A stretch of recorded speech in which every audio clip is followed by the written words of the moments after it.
زائرین نے یہاں جمعہ کی نماز پڑھی تھی اور سلطان نے کشمیری مولوی صاحب سے کافی دیر باتیں بھی کی تھیں۔ اس کا خیال تھا کہ وہ امرتسر میں ان مولوی صاحب کے پاس جائے گا اور موقع محل دیکھ کر ان سے دل کی بات کرے گا۔ اسے دور سے سڑک کی بتیاں جھل ملاتی نظر آئیں۔ یہ جی ٹی روڈ ہو سکتی تھی۔ اس نے اپنا رخ ان روشنیوں کی طرف کر لیا۔ کھیتوں کو چھوڑ کر وہ ایک میدان میں سے گزرنے لگا۔ دوسرے خطروں کے ساتھ ساتھ ایک خطرہ یہ بھی اس کے سر پر منڈلا رہا تھا کہ یہ سرحدی علاقہ ہے۔ خفیہ پولیس والوں کے علاوہ سیکیورٹی فورس کے آدمیوں کی موجودگی کا بھی یہاں امکان ہے۔ اس کے پاس کمانڈو چاقو کے علاوہ بھرا ہوا ریوالور بھی تھا۔ یہ چیزیں اسے پکڑوا سکتی تھیں، مگر اسے یہ اطمینان بھی تھا کہ دو ایک آدمیوں کو تو وہ ختم کر دے گا، لیکن اگر کوئی گشتی دستہ سامنے آ گیا تو مشکل پیش آ سکتی تھی۔ وہ یہ سوچ کر چلتا گیا کہ اب جو ہوگا دیکھا جائے گا۔ جی ٹی روڈ دور تک سنسان پڑی تھی۔ تھوڑے تھوڑے فاصلوں پر کھمبوں سے روشنی ہو رہی تھی۔ وہ سڑک سے ہٹ کر کھیتوں کے ساتھ ساتھ چلنے لگا۔ اس کے پاس انڈیا کی کرنسی بھی نہیں تھی کہ اگر آگے چل کر کوئی بس اتفاق سے مل جائے تو وہ اس میں سوار ہو سکے۔ اس وقت رات آدھی گزر چکی تھی۔ اس بات کا امکان کم ہی تھا کہ کوئی بس شہر کو جاتی اسے مل جائے۔ اس نے ایک آدمی دیکھا جو کھیس کی بکل مارے سائیکل پر سوار امرتسر کی طرف چلا جا رہا تھا۔ سائیکل کی بتی جل رہی تھی۔ سلطان جلدی سے فصل کے پیچھے چھپ گیا۔ یہ آدمی سکھ تھا۔ وہ سڑک پر آگے نکل گیا۔ سلطان اب سڑک پر نہ آیا۔ وہ کھیتوں کے درمیان جو چھوٹا سا کچا راستہ بنا ہوا تھا اس پر چلنے لگا۔ اس نے سب کچھ سوچ رکھا تھا کہ اگر کوئی کسان وغیرہ رات کو کھیتوں میں پانی لگاتے ہوئے مل گیا تو اسے کیا کہے گا۔ اس نے اپنا ایک کرسچن نام بھی سوچ رکھا تھا۔ یہ نام پطرس تھا۔ کھیت ختم ہو گیا۔ ایک چھوٹا سا میدان آ گیا۔ میدان ختم ہوا تو ایک گنجان درختوں والا باغ آ گیا۔ باغ میں اندھیرے میں ڈوبی ہوئی ایک عمارت بھی نظر آئی۔ اس طرف کوئی کتا زور زور سے بھونکنے لگا۔ سلطان سمجھ گیا کہ کتا ایک اجنبی بو پا کر بھونک رہا ہے۔ سلطان نے اپنی رفتار تیز کر دی، بلکہ دوڑنے لگا، اور جتنی جلدی اس علاقے سے نکل سکتا تھا نکل گیا۔ اسے کوئی اندازہ نہیں تھا کہ وہ کتنے میل چلا ہوگا۔ وہ ایک بڑے قصبے کے قریب سے گزر گیا۔ اس کے بعد ایک اور قصبہ آیا جس میں ایک گردوارے میں روشنیاں ہو رہی تھیں۔ گردوارے کے جھنڈے کے اوپر بھی بتی جل رہی تھی۔ کچھ سکھ بھی دوڑتے نظر آ رہے تھے۔ سلطان جلدی جلدی وہاں سے گزر گیا۔ اسی طرح کے 3-4 مزید قصبے آئے۔ پھر سڑک کی دونوں جانب کارخانوں کا سلسلہ شروع ہو گیا۔ ان کارخانوں میں روشنیاں ہو رہی تھیں۔ ایک کارخانے کے گیٹ میں سے کچھ مزدور نکل کر شہر کی طرف چلنے لگے۔ سلطان بھی ان کے پیچھے پیچھے چل پڑا۔ یہ مزدور رات کی ڈیوٹی دے کر واپس اپنے گھروں کو جا رہے تھے۔ سلطان نے کارخانے کے باہر انگریزی میں لکھا ہوا بورڈ پڑھ لیا۔ یہ ٹیکسٹائل مل تھی۔ اب وہ امرتسر کے مضافات میں داخل ہو چکا تھا۔ سخت سردی کی وجہ سے سڑک خالی خالی تھی۔ پیدل چلتے چلتے اس کی ٹانگیں تھک گئی تھیں۔ ایک کارخانے کے باہر بس کھڑی تھی جس میں رات کی ڈیوٹی سے فارغ ہو جانے والے کارکن سوار ہو رہے تھے۔ سلطان اس بس میں سوار ہونے کی غلطی نہیں کر سکتا تھا۔ وہ سڑک کنارے کے ٹالی کے درختوں کے نیچے چل رہا تھا۔ جب وہ امرتسر ریلوے اسٹیشن کے قریب آیا تو بڑا محتاط ہو کر چلنے لگا۔ یہاں آدھی رات کے بعد بھی بڑی رونق تھی۔ ہوٹلوں میں کچھ مسافر بیٹھے چائے وغیرہ پی رہے تھے۔ پولیس کے 2-3 سکھ سپاہی بھی وہاں بیٹھے تھے۔ سلطان بظاہر بڑی بے نیازی سے ان ہوٹلوں کے آگے سے نکل گیا۔ جب وہ زائرین کی جماعت کے ساتھ امرتسر آیا تھا تو اسی علاقے سے گزر کر کشمیری مولوی صاحب کی مسجد میں پہنچا تھا۔ اسے رات کے وقت بھی راستہ یاد تھا۔ ایک تو سیڑھیوں والا پل آتا تھا جو ریلوے یارڈ کے اوپر بنا ہوا تھا۔ یہ پل آیا تو سلطان کو اطمینان ہوا کہ وہ ٹھیک راستے پر جا رہا ہے۔ دور سے اس نے دیکھا کہ سیڑھیوں والے پل کے پاس 2 سپاہی کھڑے ہیں۔ سلطان نے وہیں سے اپنا رخ واپس ریلوے اسٹیشن کی طرف پھیر لیا۔ وہ سپاہی ضرور اس کو دیکھ کر روکتے اور پوچھ گچھ کرتے کہ وہ آدھی رات کے وقت کہاں سے آ رہا ہے۔ نہ بھی پوچھتے تب بھی سلطان یہ خطرہ مول نہیں لینا چاہتا تھا۔ ریلوے اسٹیشن ایک محفوظ جگہ تھی۔ وہاں ہر قسم کے مسافر رات کو موجود رہتے تھے۔ اس نے دل میں یہی فیصلہ کیا کہ رات کا باقی حصہ اسٹیشن کے مسافر خانے میں گزار دے گا۔ اور جب صبح ہوئی تو مولوی صاحب سے ملنے کے لیے وہاں سے نکلے گا۔ امرتسر ریلوے اسٹیشن کے 3rd کلاس مسافر خانے میں کچھ مسافر سو رہے تھے، کچھ کمبل اور کھیس کی بکل مارے بیٹھے اونگ رہے تھے۔ سلطان بھی ایک طرف ہو کر بینچ کے پاس فرش پر بیٹھ گیا۔ دیر تک پیدل چلتے رہنے کی وجہ سے سردی کا احساس نہیں ہو رہا تھا۔ وہ تھک بھی گیا تھا۔ بیٹھنے سے اس کے جسم کو بڑا آرام ملا۔ بینچ پر کوئی مسافر کمبل اوڑے سو رہا تھا اور خراٹے لے رہا تھا۔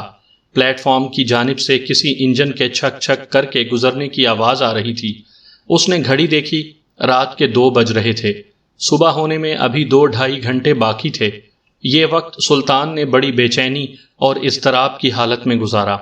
کچھ فاصلے پر پولیس کے آدمی کاؤنٹر کے پاس بیٹھے چائے پی رہے تھے اور آتے جاتے مسافروں کو غور سے دیکھ بھی رہے تھے۔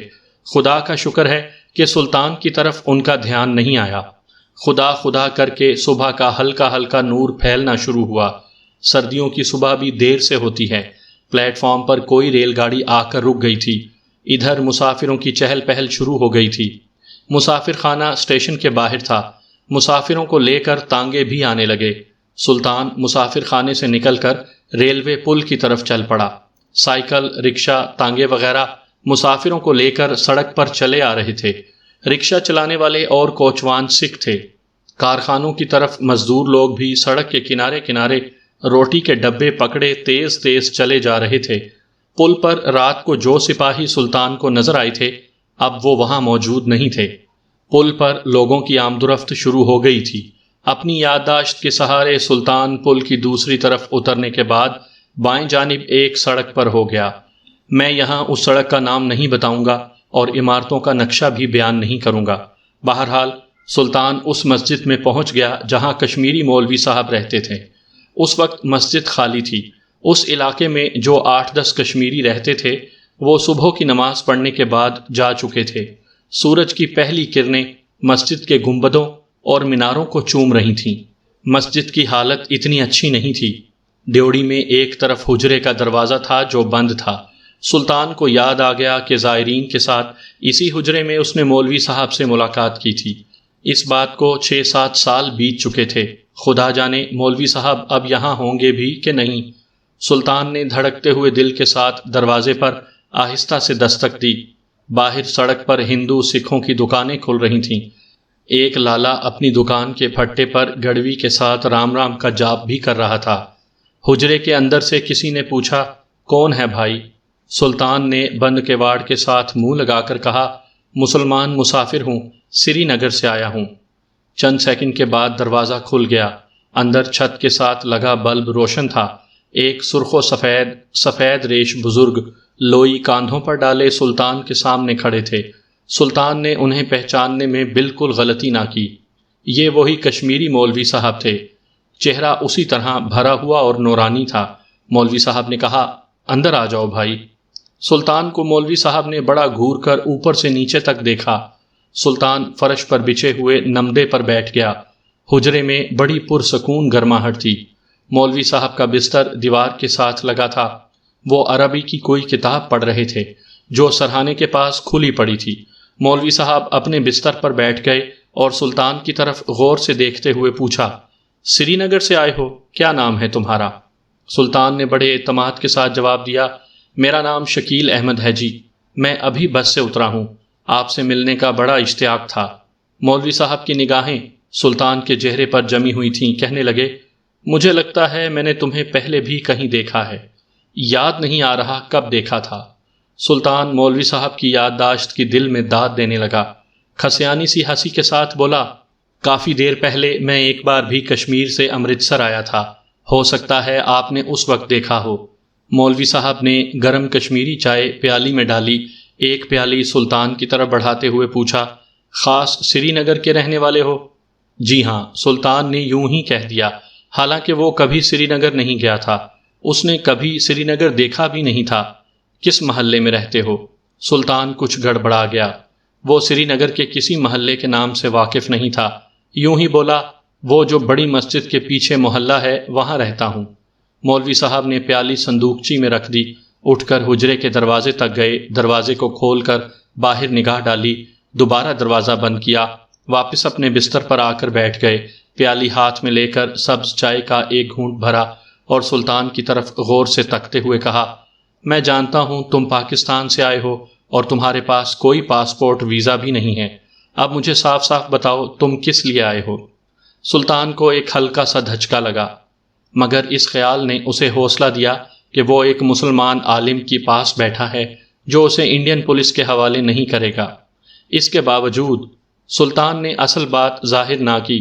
اس کے والد نے اسے جو کمانڈو ٹریننگ دی تھی اس میں اس بات پر بڑا زور دیا گیا تھا کہ کسی حالت میں دشمن کے علاقے میں اپنے دل کی بات ظاہر نہ کرو جب تک کہ تمہیں یقین نہ ہو جائے کہ وہ تمہارا اپنا آدمی ہے۔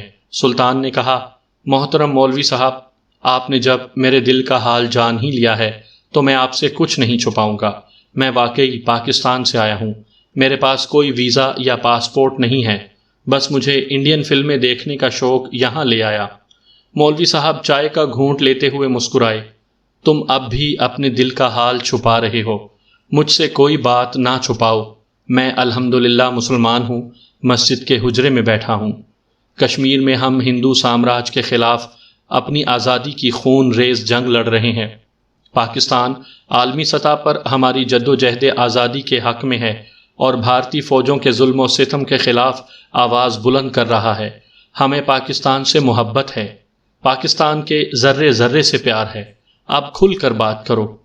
تم جو اپنی جان کی بازی لگا کر یہاں تک پہنچے ہو تو تمہارا اصل مقصد کیا ہے؟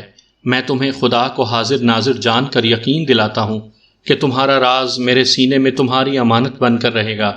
تب سلطان نے مولوی صاحب کو سب کچھ بتا دیا۔ مولوی صاحب نے بڑی توجہ سے سلطان کی داستان سنی۔ جب سلطان ساری کہانی سنا چکا تو مولوی صاحب کے نورانی چہرے پر ملال کے اثرات نمایاں تھے۔ انہوں نے گہرا سانس بھر کر کہا، برخوردار، تمہیں سب سے پہلے اپنی منگیتر کو کافروں کے پنجے سے چھڑوا لینا چاہیے تھا۔ ادھر آنے کے بجائے تمہیں وہیں بارڈر کے آس پاس ان بدبخت سمگلروں کے اڈوں کا کھوج لگانا چاہیے تھا۔ وہاں جا کر ان کافروں کو جہنم میں پہنچاتے، اور اگر اپنی منگیتر کو واپس نہ لا سکتے تو اسے بھی گولی مار کر ختم کر دیتے۔ اس کے بعد چاہے تم خود بھی ہلاک ہو جاتے۔ سلطان کے ماتھے پر ندامت کا پسینہ آ گیا۔ اس میں کوئی شک نہیں تھا کہ اسے وہی کرنا چاہیے تھا جو مولوی صاحب کہہ رہے تھے، مگر وہ پہلی بار انجانی جگہوں سے سرحد پار کر رہا تھا۔ اسے تو کچھ بھی معلوم نہیں تھا کہ کرپال سنگھ اور کالی داس کے ٹھکانے کس جگہ ہیں اور وہ اس کی منگیتر کو کہاں لے گئے ہیں۔ ایسی صورتحال میں اس کا پکڑ لیا جانا یا کسی بھی طرف کہیں سے آتی ہوئی گولیوں کا نشانہ بن جانا یقینی تھا، اور وہ اپنے دشمنوں کو مارنے سے پہلے مرنا نہیں چاہتا تھا۔ اپنی منگیتر نسرین کے بارے میں اسے یقین کامل تھا کہ وہ خدا اور اس کے رسول صلی اللہ علیہ وآلہ وسلم پر ایمان رکھنے والی ایک بہادر اور پاک باز لڑکی ہے۔ اس کے اندر اپنی عزت کے لیے جان پر کھیل جانے والی عورتوں کی ساری طاقت، عزم اور دلیری موجود ہے۔ سلطان کو یقین تھا کہ نسرین مر جائے گی مگر اپنی عزت پر حرف نہیں آنے دے گی۔ وہ صرف ایک پڑھی لکھی نازک اندام لڑکی ہی نہیں تھی، وہ ایک شیرنی بھی تھی، اپنے اوپر حملہ کرنے والے دشمن کا خون پی جانے والی شیرنی، خود بھی ہلاک ہو جانے والی اور حملہ آور کو بھی ہلاک کر دینے والی شیرنی۔ یہی اعتماد سلطان کو امرتسر لے آیا تھا کہ وہ یہاں کسی طریقے سے کرپال سنگھ اور کالی داس کے ٹھکانے کا سراغ لگا کر ان پر حملہ کرے اور انہیں خاک و خون میں تڑپانے کے بعد اپنی منگیتر کو نکال لائے اور واپس پاکستان پہنچنے کی کوشش کرے۔ سلطان نے یہ ساری باتیں مولوی صاحب کو گوش گزار کر دیں۔ مولوی صاحب کچھ دیر کے لیے خاموش ہو گئے، جیسے کسی نقطے پر غور کر رہے ہوں، پھر نظریں اٹھا کر سلطان کی طرف دیکھا۔ ٹھیک ہے برخوردار، اب جو ہونا تھا وہ تو ہو گیا۔ اگر تمہیں اپنی منگیتر کی پارسائی اور عزت پر اس کے قربان ہو جانے کا یقین ہے تو پھر یقین کرو، اب تک وہ اپنی عزت پر قربان ہو چکی ہوگی۔ سلطان نے جذبات میں آ کر مولوی صاحب کے ہاتھ اپنے ہاتھوں میں لے لیے، ان کے ہاتھوں کو بوسہ دیا اور کہا، مولوی صاحب، میری دعا ہے کہ نسرین مر چکی ہو۔ یقین کریں اگر اس قسم کے حالات پیش آئے ہوں گے تو اس نے اپنی جان دے دی ہوگی اور وہ ایک دو کو مار کر مری ہوگی، لیکن مجھے اس وقت تک چین نصیب نہیں ہوگا جب تک میں نسرین کی اور اپنے دشمن کافروں اور اپنے باپ کے قاتلوں کی لاشیں نہیں دیکھ لیتا۔ مولوی صاحب نے کہا، اس کے لیے تمہیں تھوڑا صبر کرنا ہوگا۔ سلطان نے مولوی صاحب کے ہاتھوں کو چوم کر وہیں چھوڑ دیا اور اپنے سینے پر ہاتھ رکھ کر بولا، میرے محترم، موت میرے سینے کے ساتھ لگی ہے، میں صبر کر سکتا ہوں، مگر اپنی غیرت کو نہیں کہہ سکتا کہ تو بھی صبر کر۔ وہ مجھ سے کہتی ہے کہ سلطان یا خود مر جا یا اپنے باپ کے قاتلوں، اپنی منگیتر کے اغوا کرنے والوں کی لاشیں میرے حوالے کر۔ میرے محترم، میرے پاس تو سر پر کفن باندھنے کی بھی فرصت نہیں۔ مولوی صاحب کا چہرہ تمتما اٹھا۔ انہوں نے سلطان کے کاندھے پر ہاتھ رکھتے ہوئے کہا، میرے بیٹے، دختران کشمیر بھی تمہارے اس جذبے کو پکار رہی ہیں، کیا تم ان کی مدد کو نہیں پہنچو گے؟ اب سلطان کا چہرہ سرخ ہو گیا۔ اس نے اپنے سینے پر ہاتھ رکھا اور بولا، میرے محترم، کشمیر کی بیٹیوں پر میری 1000 جانیں ہوں تو وہ بھی قربان کر دوں۔ مجھے صرف اتنی مہلت دے دیجئے کہ جس سانپ نے میری عزت کو ڈسنے کے لیے سر اٹھا رکھا ہے اسے اپنے پاؤں تلے کچل دوں۔ مولوی صاحب اٹھ کھڑے ہوئے۔ ایسا ہی ہوگا، میں تمہارے لیے کچھ کھانے کو لاتا ہوں، باقی باتیں بعد میں ہوں گی۔ دروازے کے پاس جا کر انہوں نے پلٹ کر کہا، میرے حجرے کے سامنے غسل خانہ ہے، وہاں اتنی دیر میں تم منہ ہاتھ دھو لو، کوئی پوچھے تو کہنا کہ میں مولوی صدر الدین صاحب کا مہمان ہوں، کشمیر سے آیا ہوں۔ یہ کہہ کر مولوی صاحب باہر نکل آئے۔ اب ضروری معلوم ہوتا ہے کہ ہم آپ کو سلطان کی منگیتر نسرین کا حال سنائیں کہ جب کرپال سنگھ اور کالی داس اسے اغوا کر کے لے گئے تو اس پر کیا بیتی۔ نسرین پڑھی لکھی لڑکی ہونے کے علاوہ بڑی دل گردے والی بھی تھی، پابند صوم و صلات تھی، پارسا اور پاک باز تھی۔ اس کا ایمان تھا کہ اصلی زندگی وہ ہوتی ہے کہ انسان اپنے دین کی تعلیمات پر عمل کرے اور عزت نفس کو زندہ رکھے۔ اگر دینی احکامات کی تعمیل نہیں ہوتی تو پھر عزت نفس بھی نہیں رہتی، اگر عزت نفس نہیں تو پھر زندگی بھی نہیں۔ جب انسان کا یہ عقیدہ پکا ہو جاتا ہے تو پھر موت کی کوئی وقت نہیں رہتی، موت بھی اس سے خوف کھانے لگتی ہے۔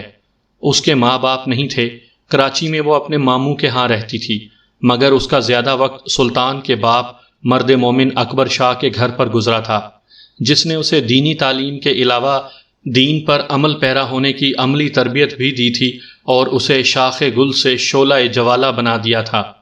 نسرین صنف نازک ضرور تھی، مگر اس صنف نازک کے جسم میں ایک ایسی چٹان چھپی ہوئی تھی جس پر بجلیاں بھی اثر نہیں کر سکتی تھیں۔ یہ بجلی، یہ طاقت نسرین کی روح کو اللہ اور اس کے رسول کی محبت اور ان کے بتائے ہوئے ضابطوں پر عمل پیرا ہونے کے لیے لافانی جذبے نے عطا کی تھی۔ وہ صنف نازک ضرور تھی، وہ 2 آدمیوں کا مقابلہ نہیں کر سکتی تھی، لیکن اگر ایک آدمی بھی چاہتا تو اسے دھکا دے کر اپنی جگہ سے نہیں ہلا سکتا تھا۔ یہ دین اسلام پر عمل پیرا ہو جانے کے بعد کے ابتدائی مقامات تھے۔ ان مقامات پر آدمی کو لڑنے کے لیے تلوار کی مہارت ہوتی ہے۔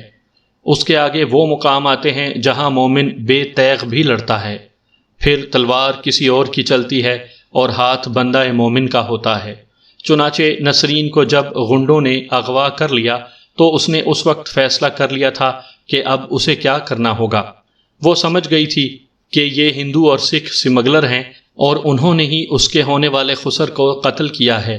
نسرین کو کوئی غم تھا تو صرف سلطان کا غم تھا، اپنے ہونے والے خامن کا غم تھا، جس سے وہ دل و جان سے محبت کرتی تھی اور جس کے ساتھ اس نے شادی کے بعد ساری زندگی بسر کرنی تھی۔ وہ جب شہر سے واپس گھر آ کر اپنے باپ کی لاش دیکھے گا اور اپنی نسرین کو غائب پائے گا تو اس کے دل پر کیا گزرے گی۔ نسرین نے صرف ایک ہی فیصلہ کیا تھا، فیصلہ کیا نہیں تھا، یہ فیصلہ تو اس کے اندر پہلے سے لکھا ہوا رکھا تھا۔ اب تو اسے اس فیصلے پر عمل کرنا تھا، اب اسے مرنا تھا، کیونکہ عزت اسے بچتی نظر نہیں آ رہی تھی، زندگی اسے بچتی نظر نہیں آ رہی تھی۔ ان سمگلر غنڈوں نے اکبر شاہ کے مکان کے باہر جاتے ہی اس کے منہ پر کپڑا باندھ دیا، کچھ دور کھیتوں میں داخل ہوئے اور وہ اسے اپنے ساتھ دوڑاتے ہوئے لے گئے۔ ایک جگہ اندھیرے میں ان کی سواریاں کھڑی تھیں، انہوں نے نسرین کے ہاتھ پیچھے باندھے اور گھوڑی پر ڈال کر رات کے اندھیرے میں ایک طرف کو نکل گئے۔ راتوں رات ایک خفیہ مقام پر سے انہوں نے سرحد پار کی اور انڈیا میں داخل ہو گئے۔ بارڈر سے 6-7 میل دور ایک سرحدی گاؤں تھا جو ان کا خفیہ اڈا تھا۔ یہ ایک کچا مکان تھا جس کی کوٹھڑی میں پہلے سے 3 آدمی ان کی راہ دیکھ رہے تھے۔ ان میں 2 سکھ اور ایک ہندو تھا۔ ایک سکھ زیادہ عمر کا تھا۔ اس نے لڑکی کو دیکھا تو کرپال سنگھ سے کہا، کرپالے، یہ شاہ کی بیٹی ہے کیا؟ کرپال سنگھ نے نسرین کو ایک طرف دھکیلتے ہوئے کہا، نہیں بھائیا، یہ اس کی بیٹی نہیں، اس کی تو کوئی بیٹی نہیں۔ تو پھر یہ کون ہے؟ ادھیڑ عمر سکھ نے پوچھا۔ پتہ نہیں کون ہے، ہم اکبر شاہ کو قتل کرنے کے بعد نکل رہے تھے کہ یہ اندر آ گئی۔ ہم نے کہا چلو اسے بھی اٹھا کر لے چلتے ہیں۔ بوڑھے سکھ نے کرپال سنگھ کو گالی دے کر کہا، چنگا نہیں کیتا ای کرپال سیاں۔ یہ کہہ کر بوڑھا سکھ کوٹھڑی سے اٹھ کر باہر چلا گیا۔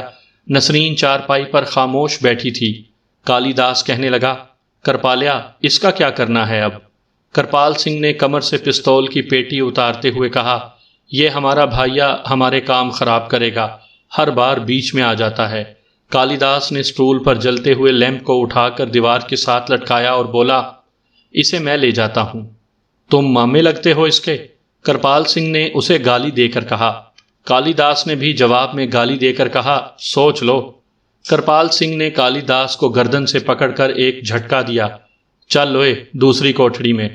کالی داس منہ ہی منہ میں بڑبڑاتا غصے کو پیتا ہوا کوٹھڑی سے باہر نکل گیا۔ نسرین نظریں پستول والی پیٹی پر جمائے ہوئے بیٹھی تھی۔ جو ہی کرپال سنگھ اس کی چارپائی کی طرف بڑھا، اس نے لپک کر پستول کو پکڑنے کی کوشش کی، مگر پستول پیٹی کے ساتھ لگا تھا۔ اس سے پہلے کہ وہ اسے اپنے قبضے میں کرتی، کرپال سنگھ کا بھائیا بوڑھا سکھ اندر آ گیا۔ اس کے ساتھ بوڑھی سکھنی بھی تھی۔ بوڑھے سکھ نے کہا، دیکھ لو اپنے پتر کے کرتوت، ڈاکے مارتا تھا، مال سمگل کرتا تھا، قتل کرتا تھا، اب دوسروں کی بیٹیاں بھی اٹھانی شروع کر دی ہیں۔ کرپال سنگھ کی ماں بوڑھی سکھنی نے آگے بڑھ کر کرپال سنگھ کے سینے پر 1-2 ہتھڑ مارا اور بولی، تو نے میرا دودھ نہیں پیا؟ ضرور کسی کتی کا دودھ پیا ہے، ہٹ جا پیچھے، میں یہ پاپ نہیں ہونے دوں گی۔ اس نے نسرین کو بازو سے پکڑ کر اٹھا لیا، چل کڑیے میرے ساتھ چل۔ کیا یہ کوئی غیبی امداد تھی، یا اس بجلی نے جو نسرین کے سینے میں کڑک رہی تھی آسمان کی بجلیوں کو خبر کر دی تھی؟ وہ کچھ نہ سمجھ سکی۔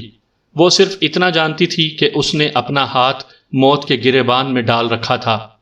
وہ کسی بھی وقت موت کا گریبان جھٹک کر اس دنیا میں سے کوچ کر سکتی تھی جہاں بجلیوں کو چمکنا، تڑپنا، کڑکنا سکھایا جاتا ہے۔ بوڑھی سکھنی نسرین کو اپنی کوٹھڑی میں لے آئی۔ یہاں ایک چارپائی پر بستر بچھا ہوا تھا۔ بوڑھی سکھنی نے کہا، کڑے تو یہاں سو جا، فجرے دیکھا جائے گا۔ نسرین کے ہونٹوں پر اللہ اور اس کے رسول کا نام جاری ہو چکا تھا۔ اسے کچھ خبر نہیں کہ وہ کب بچھونے پر لیٹی، کب سوئی اور کب اٹھی۔ کوٹھڑی کے اندر اندھیرا چھایا ہوا تھا۔ نسرین کو باہر سے دروازے پر لگا ہوا تالا کھولنے کی آواز آئی۔ دروازہ کھلا۔ دروازے کے کھلتے ہی دن کی روشنی بھی کوٹھڑی میں آ گئی۔ بوڑھی سکھنی اس کے لیے دودھ کا گلاس اور 2 پھلکوں پر مکھن رکھ کر لائی تھی۔ لے کڑے، یہ کھا لے، اٹھ، فکر نہ کر۔ نسرین نے بڑی مشکل سے ایک پھلکا کھایا، تھوڑا سا دودھ پیا۔ بوڑھی سکھنی اس کے پاس چارپائی پر بیٹھ گئی تھی۔ وہ اس سے باتیں کرنے لگی۔ تو کس کی بیٹی ہے؟ پاکستان میں کہاں رہتی ہے؟ نسرین نے سارا حال بیان کر دیا۔ اس پر بوڑھی سکھنی افسوس کا اظہار کرنے لگی۔ کرپالا میرا بیٹا نہیں ہے، یہ میری بہن کا بیٹا ہے، مگر میں نے ہی اسے پال پوس کر بڑا کیا ہے۔ میں اسے گرنتھی بنانا چاہتی تھی، پر یہ برے لوگوں میں بیٹھ کر برا ہو گیا۔ پر تو فکر نہ کر، یہ مجھ سے اور اپنے بھائیا سے بڑا ڈرتا ہے، اور کسی سے نہیں ڈرتا۔ دھیاں بہنا سب کی سانجیاں ہوتی ہیں، تو فکر نہ کر، میں تمہیں تمہارے گھر پہنچا دوں گی۔ اب نسرین کی آنکھوں میں آنسو آ گئے۔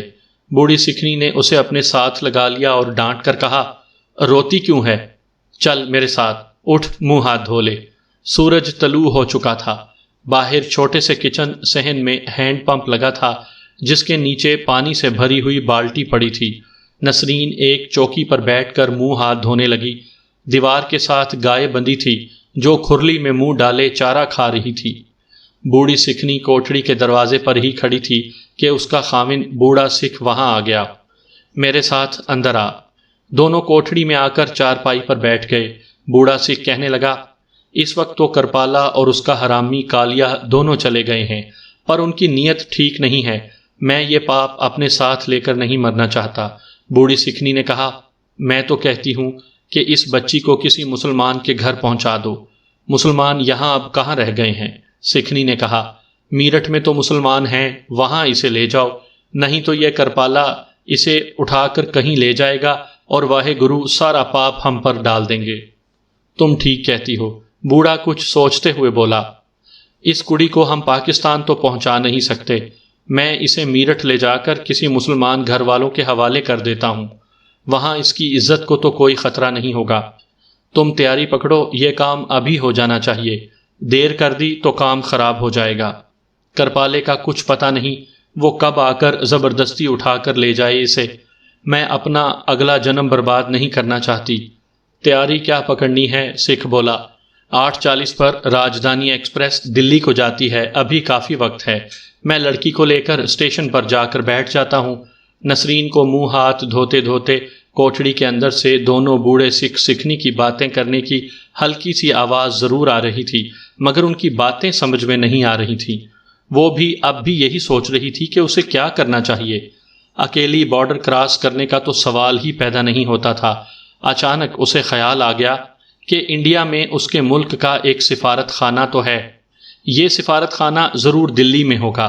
اگر وہ کسی طرح دلی پہنچ جائے تو اپنے سفارت خانے میں جا کر پناہ حاصل کر سکتی ہے، پھر اسے کسی قسم کا کوئی خطرہ نہیں ہوگا، وہاں وہ اپنے لوگوں میں ہوگی اور محفوظ ہوگی۔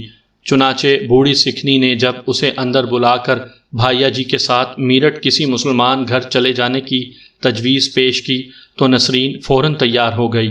اس نے اپنے سفارت خانے میں جا کر پناہ لینے والی بات کا بالکل ذکر نہ کیا، بس کسی طرح وہ ایک مسلمان گھرانے میں پہنچ جائے، وہاں سے دلی جانے کا انتظام بھی ہو جائے گا۔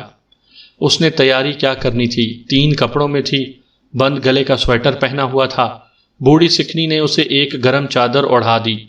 بوڑھے سکھ نے پرانا کوٹ پہن کر اوپر کمبل لے لیا۔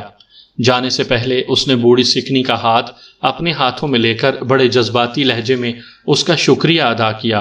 بوڑھی عورت نے نسرین کے سر پر ہاتھ رکھا اور کہا، لے کڑیے، اس میں بھلا شکریہ وکریہ کی کیا بات ہوئی؟